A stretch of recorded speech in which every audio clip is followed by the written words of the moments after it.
Good morning mga freelance. So, karong adlaw manglakaw na pud mi. Sightseeing na sad mi dito sa proper patinaw sa mata. Haha, debitaw joke la. Kaning schedule dai tuod na mo ron sa ka-dental clinic diri sa Siargao. Pa-cleaning mi ug among usa ka uban magpaibot og gipon. Nya kay alas 10 pa man sa buntag, nya among schedule kay alas 2 sa hapon. So, nagsuri-suri sa lawan mi dito sa proper. Kay budlay na pud kaayo, sige lang may mukmuk diri aning balay. Mura na taanig piniriso.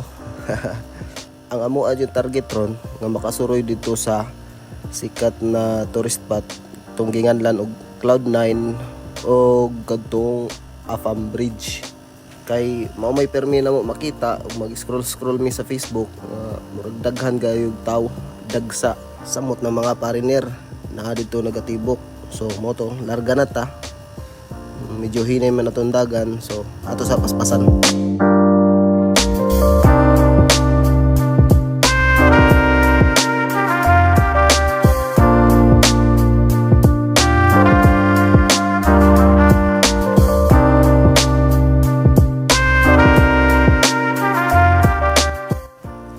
Okay, abot na gyud ta sa Cloud9. So morning katong makita na to kanunay sa Facebook, katong tulay nga naa sa dagat. Natay bayad di ay entrance tag 100 kada usa. So entrada pala isod nimo, kita nimo ang daghana ng baligya pang souvenir na nagali day ang duha ka uban no. Tayo tan-aw na putun sa nilang gitan-aw. So makita ninyo may daghang gayong display na pang porsiras na pang balay. Syempre musukod ta edutin si mura buhig ko kage.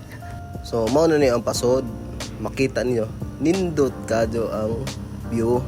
So tagaan day mo tips, hinahanglan jud naka shades na gali di ay sila. Kay diring dapita mga bra sa jud kadyo sakit sa mata, kinahanglan jud natay sunglasses. So mao day na ang katong tulay nga nasa dagat. So balik ra ta diha, libot sa diri kay medyo gutom na, mangita pud mi kananan. So medyo layo-layo na among nabaktas, wala gyud pud mi kitag kananan. Nay mga kananan diri pero kargado rog mga snack. Hapit na ra ba alas 12, nya wala pa mi paniud to.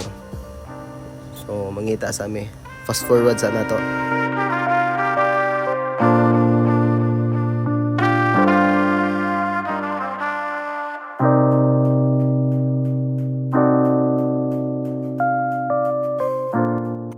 So mao to mga bra, gawas lang yun gihapon mi, umikitag kananan sa sud o mangita na lang mi diri sa gawas. Kasi na yung mga display diri sa gawas, diri na lang mi mga on o wag yun mi mapakyas na ay parisan diri sa kilid ras karsada. So gutom naman, diri na lang mi mga on. Madyo pug pwesto ni ate diri, wala siya kompetensya, tukuran ka na ho. Bitaw kaunsa.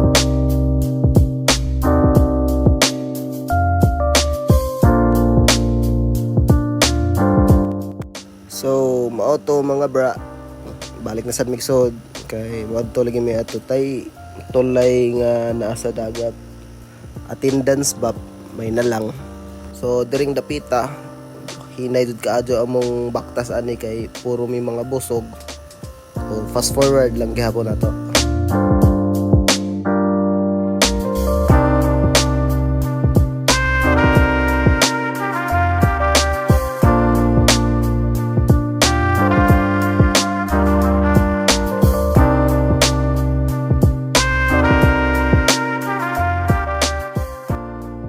So mo ni hong gingon ninyo ang sikat na tulay diri sa Cloud9. Diri kasagaran mag-surfing mga turista, mga foreigner, bisan ng mga locals diri pud sila mag-surfing. Kaso malas lang, wami kadyo nakita diri nag-surfing kay arang dako ang hunas. Pero nagyapoy nag-surfing, tuwa lagi layo-layo.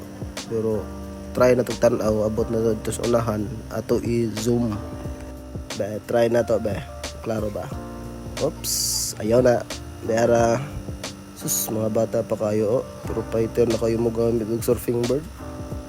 So, mao to guys. Mao to iporma diri sa Cloud9. Itong sikat nga tulay diri sa dagat. So hapit naman alas 2. Madto mi sa dental kay schedule ra man namo. So guys, nanami sa dental. Oras is sakto-sakto jud hapit alas 2. Pangalan di sa dental clinic is Iyog Dental Clinic. So diyan ta sa sud, makita ninyo ako na lang usa diri sa gawas. Una gi ibtanahong kauban o usa gi kliningan na. So ako jud pinakalas. So mag inquire pug ko dire og pilay bayad nila paibot sa akong wisdom tooth. So makita niyo sa x-ray na yung wisdom tooth sa ubos, nagbabangga siya sa akong mga ngipon diri sa bagang. Mao siya magsigig tuod nga nipis ni nahong ngipon diri sa atubangan. So kinahanglan jud siya na ako mapaibot. So mao to ang bayad sa papaibot niya akong wisdom tooth is 25k each. Kay operahanan man siya, kinahanglan pa man siya samdan kay di man niya madag bunluton ra kay nagbabagman tiguman pa na nato. So magbayad na ta. Ang total sa nabayron sa motulo is 7,300. So ming hapit day mi og pharmacy kay paliton to namong tambal nga grisita sa doktor para sa kauban namo nga giibtan og ipon. Then pagkahuman adto na sad mi sa Afam Bridge. So naa na mi sa Afam Bridge. Medyo mingaw pa siya kay init pa man kaadyo.